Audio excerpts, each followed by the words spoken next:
Hello, my name is Professor Donna Pendergast and I'm the Dean and Head of School of Education and Professional Studies at Griffith University. Very excited to be talking to you today about the shift of Year 7 into secondary as part of understanding the teaching and learning needs for young adolescent learners. Congratulations, it's fantastic that South Australia has committed to shifting Year 7s into secondary schools, because it provides opportunities for those young people to experience learning and teaching in ways that are really important for to optimise their learning. So a great initiative.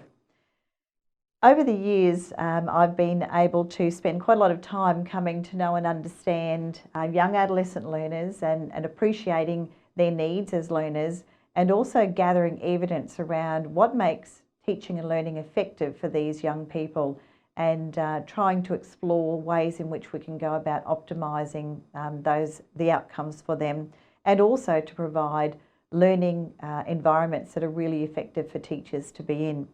So today I'm just going to mention a few of those and invite you to look at some other resources that we have available, and to encourage you to, when they're available, look at the modules that we're developing to facilitate deeper understanding of young adolescent learners and the approaches to take to teaching and learning.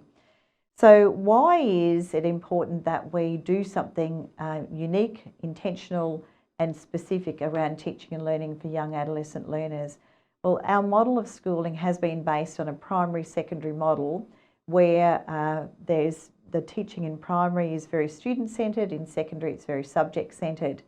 And essentially these middle years and the transition that occurs in there, shifting across from very student-centred teaching to subject-centred, is an area where we haven't had a lot of intentional and specific work about how to do that effectively and how to do that in ways that enable our students to transition effectively in that space.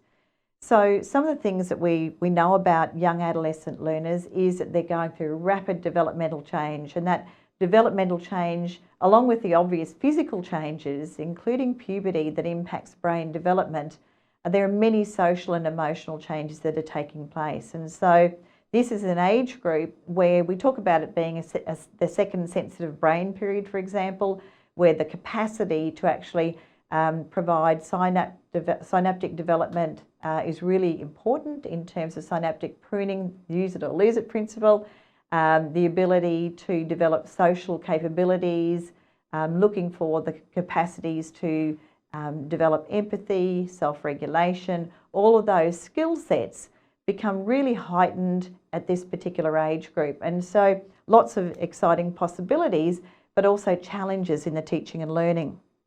So some of the data that we know tells us that there can be a dip in learning that occurs when we shift from a primary school to a secondary school setting. And so that transition moment and the middle years plunge, or the dip that occurs, is something that we really want to make sure we minimise and if at all possible, avoid altogether. Part of that comes about with understanding and appreciating that the range of developmental timing in our classrooms is probably at its greatest in these particular years. So young people are developmentally, some of them are almost adult in their development, others are still like little children, and we've got them all in one classroom together. It also means that socially and emotionally, whilst it might look like some of these people are physically developed, their social and emotional development might not match that particular physical development. And cognitively, the brain work that's happening is really massive. And so our brains are being shaped really in ways that enable us to work effectively in the future in capabilities that are expert for us. We know with neuroplasticity that we could always rework the brain, but it's this particular timeline or time period in our development where our synaptic pruning and laying down of our permanent pathways occurs. And so if we work cognitively in certain ways, then we're going to lay neural pathways that are absolutely optimal for young learners. When we look at young adolescent learning, I think the key message that I would like to share with you today is that our strategy is around engaging young learners, not in just behavioural ways. It means that they're present, they're on task, they're willing, they're compliant, but in social and emotional ways. So they have a sense of belonging at school, they have a love of learning, they have a desire to be there and be present, they identify with their school, and they have relationships with teachers and other students that are positive and build a sense of community. Those social and emotional aspects of their engagement allows them to develop resilience, allows them to develop self-regulation, and allows them to be part of the learning environment in positive ways. And then we have cognitive development and cognitive engagement. And cognitive engagement is really the opportunity that we as educators provide young people to be to take some self-regulated pathways in their learning, to be part of negotiating learning, to understand why learning is relevant, the metacognitive understandings of how they learn and why they learn in certain ways. These are all things that enable us to optimise learning in these early adolescent years. So focusing across the broad range of engagement areas becomes really crucial to optimise learning outcomes for our young adolescent learners. What are some of the strategies we can put in place? Well, the strategies around young adolescent learners are really about intentionally doing certain things that we know work for this age group. And if we go back to a starting point in our conversation today, and that is primary schools, secondary schools, student-centred, subject-centred, and the shift between the two as we become very, very much focused on capability development is around implementing certain practices, so powerful practices that we know have impact. So the opportunity to engage in problem-based learning, in authentic assessment practices, in collaboration in groups, the ability to present information, to argument and provide opinion, to have strong student-teacher relationships, and an emphasis on connecting parents and keeping parents involved in the learning that's taking place. All of those are capabilities that really align well with the kind of social and emotional, intellectual, physical changes that are taking place across this particular age group. Another area that we can really focus on is the people who are involved in working with young adolescent learners.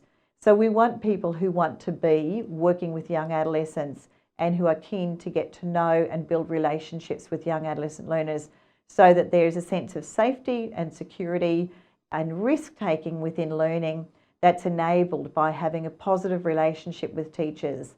So not a relationship built on fear and reprisal, but on one where students and teachers together and other members of the learning community, so parents feel like they're part of that and can help in self-regulated behaviour in positive ways. So flipping some of the learner-teacher responsibilities so that students can start to become very much empowered in their own learning and agentic as part of that. And then, of course, we need to look at the places of learning. How do the places, the physical places, provide a context, an environment for learning to take place? And we know much more about the physical environment, the use of certain types of arrangements in classrooms, the ability to group furniture together, for students to be able to stand and move around. We know that young people are active learners. They like to engage physically as well as intellectually. So enabling that physical movement and the ability to move around by providing physical spaces that allow that to occur is really, really important.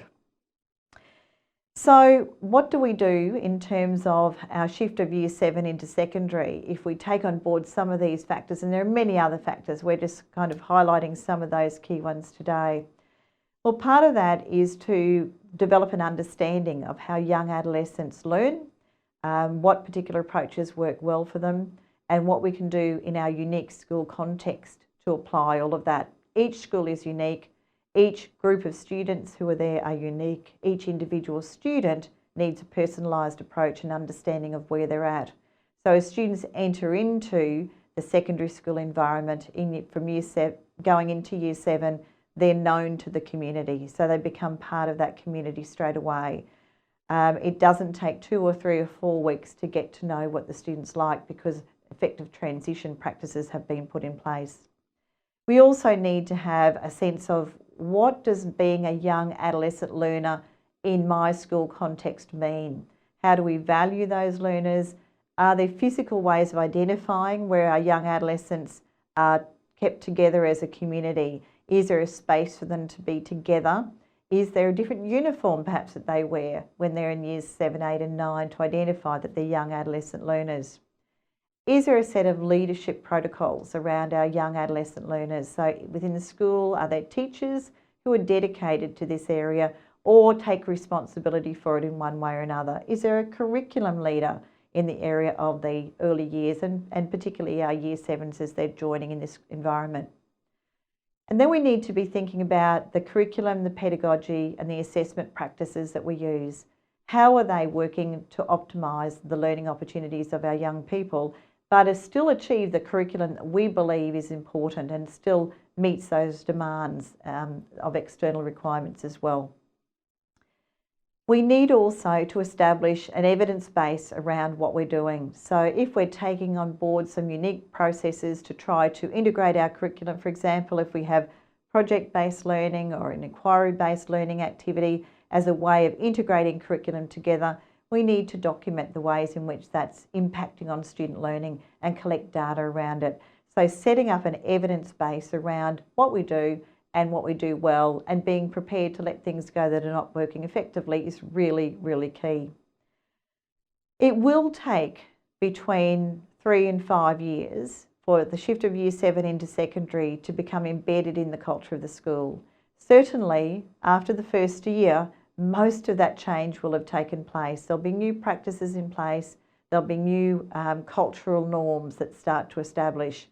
But the idea of actually having a story around young adolescent learners will take a journey. So it'll take a group to journey through. So not just the shift itself, but to journey through to see what impact has that had in this particular school environment.